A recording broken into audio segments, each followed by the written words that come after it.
আমি ফেসবুকে আমার জিনিসপত্র পোস্ট করে বন্ধ কারণ আমার চোখে সমস্যা এমনিতেই সারাক্ষণ মোবাইলে থাকলে আরো চোখ ব্যথা করে। পবিত্র ওমরা পালনের উদ্দেশ্যে সৌদি আরবে গেছেন অভিনেত্রী আসনা হাবিব ভাবনা। এ সফরে তার সঙ্গে রয়েছেন বাবা, মা ও বোন। পবিত্র মক্কা শরীফ থেকে ছবি প্রকাশ করে নিজেই এই সুখবর জানিয়েছেন অভিনেত্রী। পাশাপাশি ভাগ করে নিয়েছেন কাবা শরীফ দেখার প্রথম আবেগঘন অনুভূতিও। শুক্রবার সামাজিক যোগাযোগ মাধ্যমে মক্কা শরীফের কয়েকটি ছবি পোস্ট করেন ভাবনা। ছবির ক্যাপশনে তিনি ওমরা পালনের অভিজ্ঞতা তুলে ধরেন। ভাবনা লেখেন, প্রথমবার যখন পবিত্র কাবার দিকে তাকালাম, আমার মুখ থেকে যেন সব শব্দ হারিয়ে গেল।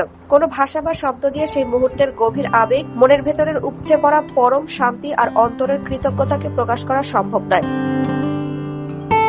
তিনি আরো লিখেছেন, জীবনের এই পরম সৌভাগ্যের জন্য আল্লাহর প্রতি গভীর কৃতজ্ঞতা। অভিনেত্রীর এই পোস্ট প্রকাশের পর সহকর্মী, শুভাকাঙ্ক্ষী ও ভক্তদের শুভেচ্ছায় ভরে যায় মন্তব্যের ঘর।